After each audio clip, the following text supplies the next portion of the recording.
Hey guys, it's your girl Semiyah talking with 24/7 Live Culture, the hottest Black platform in the world. Be sure to check out everything they have going on. I know you said some things about me. Only tell your side of the story. It used to hurt me bad, I can't lie. You never cared to hear my side. And I know I'm the bad guy in the story. And the truth of the matter is you don't owe me nothing, no honesty or your loyalty. But I won't regress into the old me. Go ahead and tell them what you want to, but you know the truth just like I do. Apologies were not enough for you, holding on to hurt like it owns you. You wanna make me the bad guy when you see the wrongs right before your eyes. You wanna make me the bad guy. Be careful, it's easy to choke on your pride. What's up, family? Omar Cook back here with another dope edition of Who's Hot Exclusive. We got a dope artist out of Virginia. Her name's Semiyah. Welcome to the show. How you doing? I'm good. How are you? I'm well. I'm blessed. Obviously, you're a super dope, talented, dope vocalist, R&B, soul. Do a little bit of it all, right? Absolutely. So, you recently just dropped a project called Remedial Education II, which is the second part of your series, Remedial Education. Go ahead and talk about that. How did you come up with the title Remedial Education, and what was your thought process behind creating the project? So Remedial Education came about after I pretty much scrapped my first idea for an EP. I had like 8 different songs, pretty much like album length, and nothing fit. Like it wasn't the message I wanted to send. And I was like, I scrapped it and I pretty much started all over again. And Remedial Education came because I felt like my life, especially after I graduated from high school in like 2018 to 2020, was a lot of growth that happened. And I noticed that one thing with lessons, like God will keep giving you the same lesson over and over until you get it. So it's like remedial in a sense, like you take the same class until you get it right. And so that's a lot of how life is. That's how a lot of the lessons are for me. I keep getting hit with the same thing until God's like, are you going to get it right this time? You got it? So that's how that was inspiration for the title, because I was like, my life is, at times the lessons are pretty remedial. I know what to do, but sometimes it's just hard to like put it into action. And so yeah, that was the inspiration for it. So in general, with Remedial Education, the series, it's always about where I'm at in life and if I'm growing. And so as long as I'm growing and evolving as a person, and that's going to reflect in my artistry. So that's the inspiration behind the series. Yeah, no, you touched on a dope fact, of us going through the lessons and knowing what to do when we get these lessons. Sometimes the lessons, red flags, be staring us right in the face, and we think they're green, a little beige. Absolutely. We overlook them, you know what I'm saying, and they'll keep coming right back. And that's the perfect name for the project, Remedial Education. One of my favorite songs from the project was Better Than Ever. I really love the how you ended the project with the outro, you know what I'm saying? Super dope. What would you say is your favorite track on the project? For Remedial Education II, it changes. And like I had the songs, some of them for almost a year or more before people finally heard them. So I sat with them for so long. But I would say from Remedial Education II, my favorite song is probably Lonely Roads, just because it's like as an artist, I feel like that's like the song where like vocally it's across the board. I feel like it's one of my best. Lyrically, it's really vulnerable, one of the best I've ever written. So I would definitely say that one. It was just a really emotional record for me to record. But I think you're the first person that told me, one of the first people that told me in an interview, that their favorite song is Better Than Ever, because that was a song that I had so much fun recording, and I feel like you can hear that. And I just like ending off projects like each project in the series with this like a upbeat, up-tempo song, because Remedial Education 2 was a little bit more, I don't like to call it somber, but a little bit more slow tempo, like mid-tempo record. So I always like to end the project off with like, okay, I know y'all probably cried a little bit, I was a little sad. It wasn't all good, but now we're happy because we're gonna be better than ever. So that was I love ending the projects off like that, and I think it's a complete like process of healing in a compact way. I talked about the bad parts, the not so good parts, why I'm even like I need to heal. So now it's like I've done all that, and like I kind of want to give people just a soundtrack for their healing process, no matter what stage of it they may be in. So once you get to the end, you get to that final track, you'll be better than ever and ready to move on to whatever the next phase is in life. So yeah. Absolutely. You know, one thing that makes projects really dope is going from, it's like they take you on a journey. Yeah. And that's what I got listening to your project, Remedial Education II Journey. You said it took you from the somber, sad tracks to ending on better than ever. That's a good feeling to end the project like that. And that's something that you could just vibe to.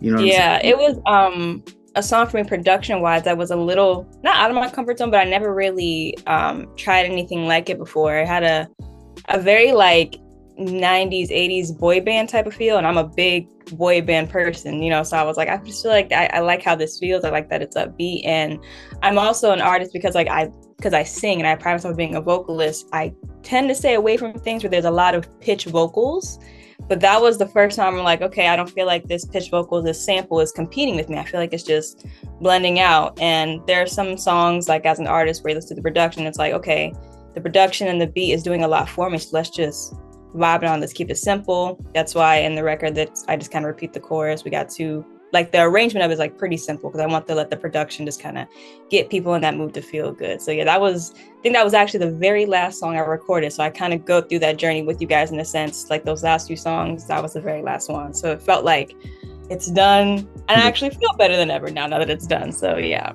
Absolutely. You mentioned the boy band feel. Who are some of the artists that you look up to or inspire you to create your own music? So growing up, it was a lot of gospel because I'm a former PK, preacher's kid. So there's definitely a lot of gospel. So on the gospel now, I would say a big inspiration is J. Moss, probably the biggest inspiration.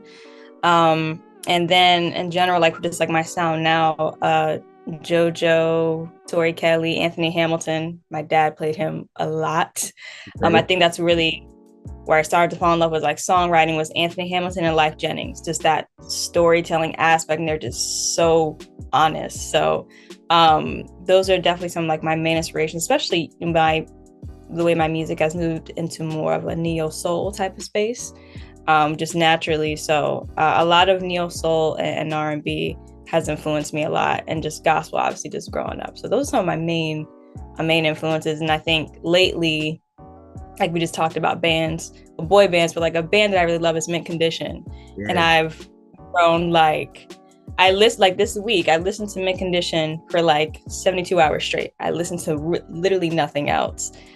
So like lately I've been really inspired by just Stokely and his voice and the band element. And I feel like you can even tell in the project, there's a lot more real instruments in the production because I'm thinking about how do these translate live. So that's my main focus now, is translating the songs that way. So definitely more elements of just that live thing. So yeah.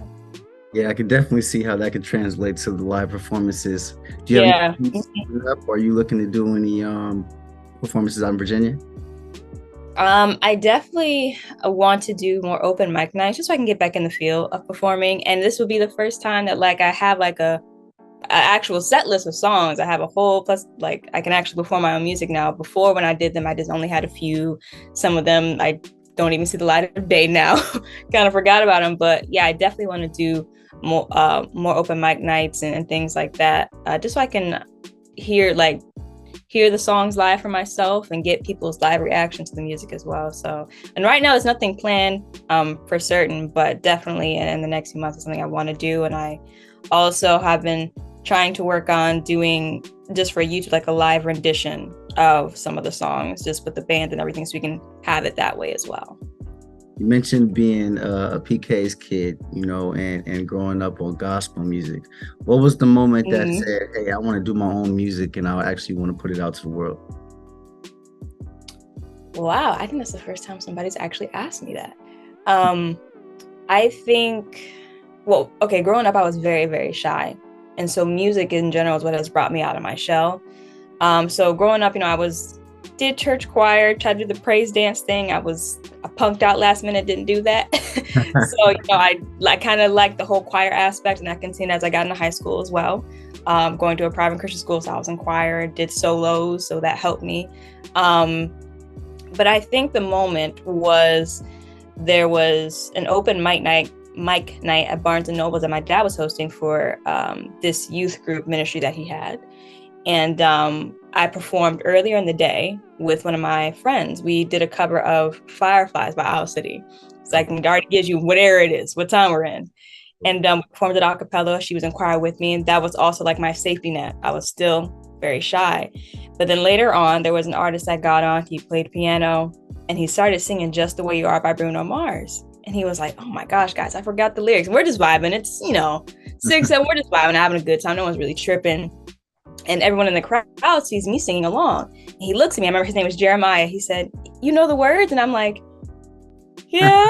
And he was like, why don't you come up here and sing it with me? And I'm just like, remember, I'm shy. I'm like, oh, I don't know. And everyone was like, no, go ahead and do it. And so I got up there and I sang completely unplanned, just me, him, and the piano. And that was the moment I was like, wow. Like, I forgot. I got on stage and I just started singing.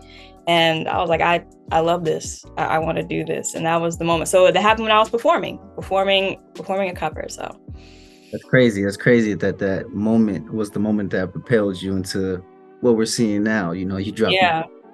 Completely unprepared, unplanned. And that's kind of really how it is. Like, more of an old school thing. Like, someone asks you to sing, you just kind of go. That's what it was. And that's the moment I knew. I was like, okay, I guess you can do it, because you're not, like, all that time of me being shy for so long. I don't know what it was about that moment that I was just like, it's right now. I won't know if I don't. So yeah, that was a pivotal moment for me, breaking out of my shyness, my shell, and just letting the music, letting the environment just, move me. So yeah, very special moment for me. You never know how God is going to use you, or in that moment, you know what I'm saying? Especially like things that you could say that you're insecure about, like if I don't like being on camera or don't like performing in front of crowds. The next thing you know, you're performing in front of a crowd. And that's how I was. I used to hate the sound of my voice, which is like, it took me a while, because like when I was doing a lot of covers on YouTube, I wouldn't even watch them back. And even now, still with like my other content I've done, after I edited and everything, I don't like to hear my voice anymore. So, but I went through a very long phase when I was in middle school, just trying to get comfortable hearing the sound of my voice, because I'm like, I don't know if this sounds right. I know it sounds good. People are reacting to it, but it's like, I don't know if it sounds, I feel like I sound so different, so that's, I feel like a hurdle as an artist, that like, if you have a particular tone or voice and you're trying to gauge by your, influences, your inspirations, like, is this sounding right? Is this good? So yeah, it took me a while to get out of that. But then once I did it, it made all the difference. I'm like, you know what? I don't sound too bad. I sound all right.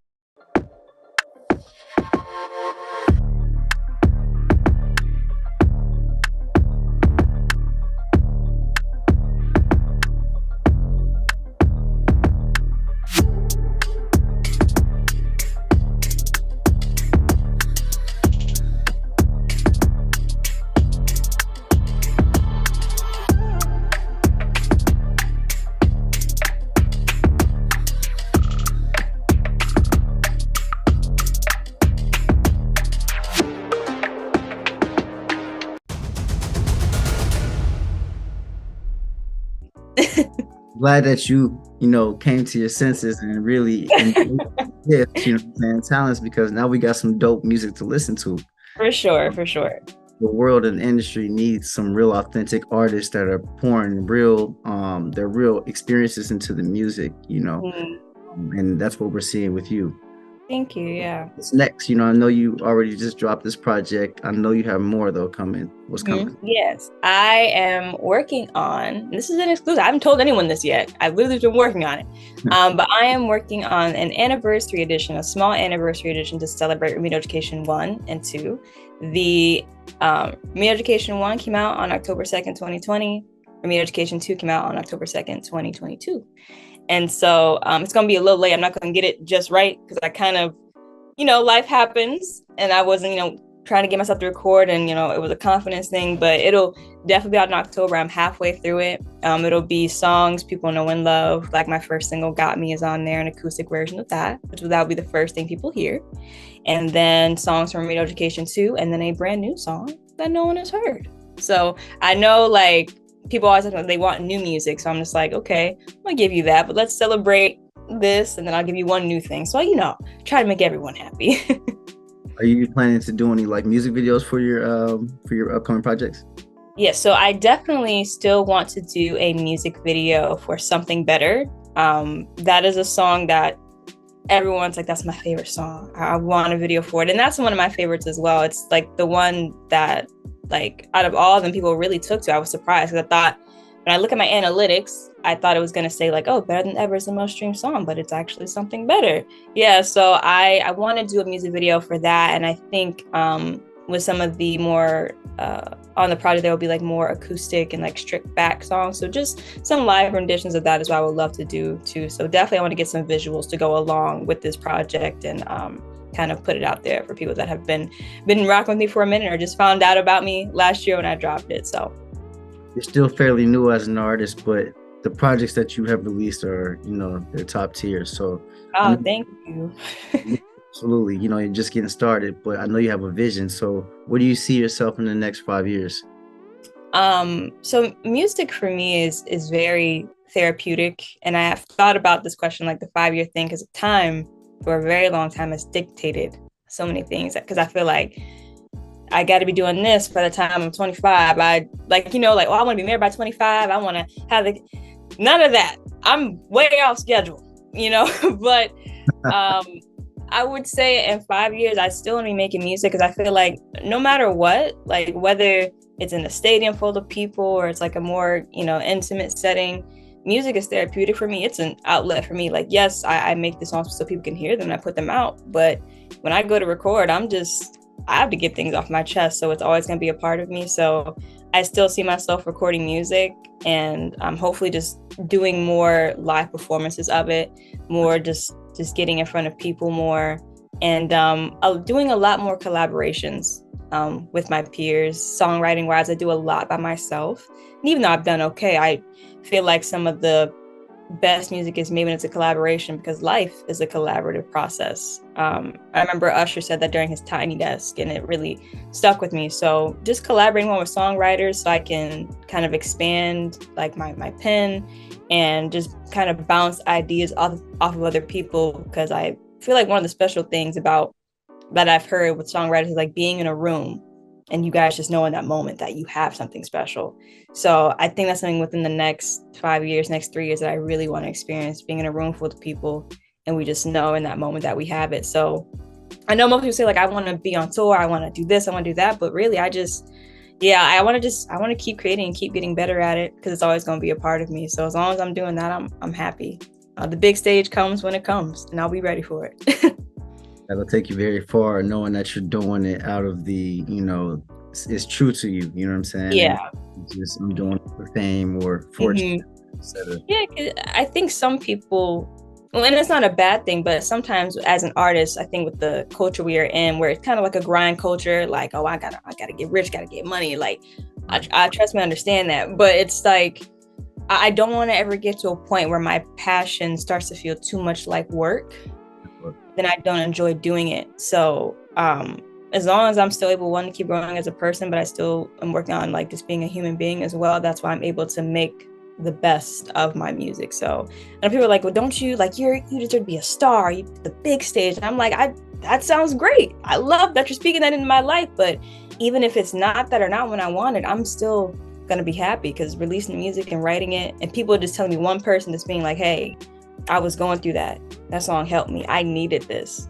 That lets me know that's all really all that matters to me. It's like, I was vulnerable and it was tough, but somebody heard it and they resonated with it and it touched them. So to me, that's what it's about. Nothing against people that want the big stage and that goal, that's great. But for me, it's just, if that comes, great. If it's not, one, I just want to make music that touches people, makes them feel something. That's a dope feeling when people reach out to you and say, hey, your music or your art made me feel a certain type of way. I appreciate that, Mm-hmm. Or I really needed that, that really Yeah. affirming to what you're doing. Yeah, because music, I mean, it moves so fast. You got probably about 10 seconds for someone's on to the next thing. So if someone's like takes a full 3 to 5 minutes or a whole 15 minutes to listen to a project, I'm like, thank you. Because it moves quick. So I appreciate it. Absolutely. Because you can be in the car, like, just skipping songs, like just. Yes, for sure. And like, I think that also comes to, we think we are in a place where it's a lot of singles and, TikTok kind of like pushes singles and just the song. And so getting people, the general public, to sit down and listen to a project is not easy.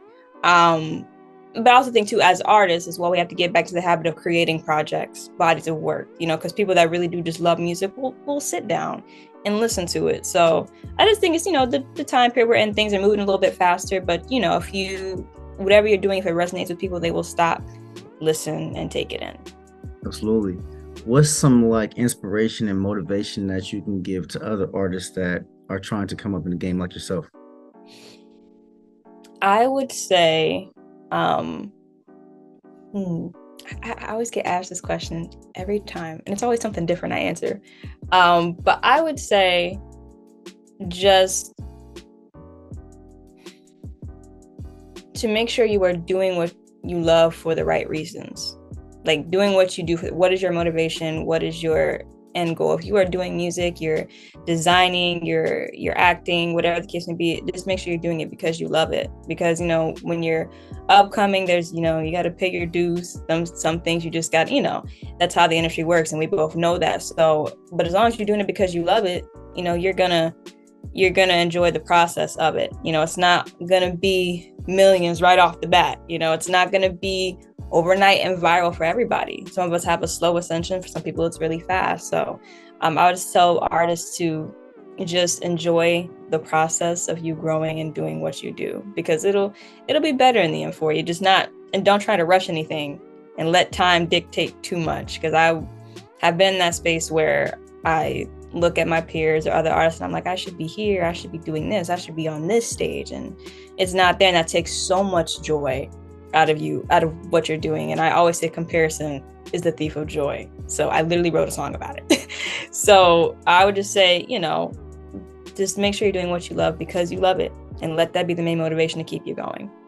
For sure, that comparison and contrast, especially as an artist, can, like you said, steal your joy, because there's always going to be artists. There's always going to be people that are in spaces that you may see as higher than you, or they may be doing things that you desire to do as well. But I feel like we have to really be comfortable in where we're at, so that we can experience that happiness that we're promoting, and that's very because we're living in a place where, like, I do feel like as well, we are pushed content, we know as creators, it's in our face. So in a sense, we can't really avoid it. You are, at some point you engage with, the couples, everyone's finding love, people are married, people are on tour, they're, it's in your face, it's being pushed to us. So it is very hard to be like, I'm not going to compare myself to this, and I try to acknowledge that as well, because I know that's how it works, is the whole point. That's why the apps are doing their job. So the comparison and contrast, when you look at other people, and you never know what somebody's journey is to where they got to where they are, you don't know what they had to go through, what they sacrificed. It's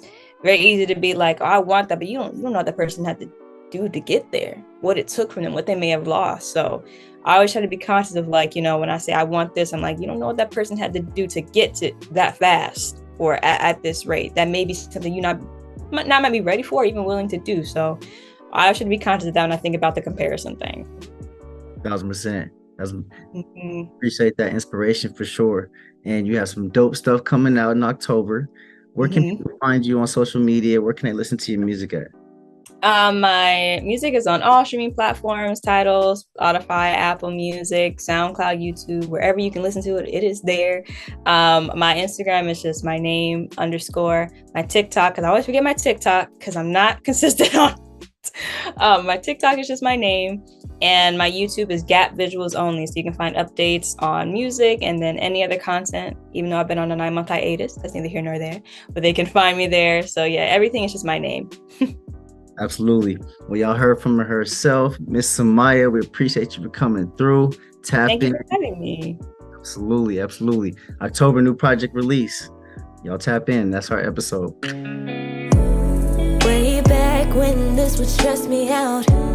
People talking crazy when I'm not around. It really used to get me in my feelings how those that say they love me try to tear me down. But I know who I am, and quite frankly, that's more than enough, so by all means. So go ahead and tell them what you want to, but you know the truth just like I do. Apologies were not enough for you, holding on to hurt like it owns you.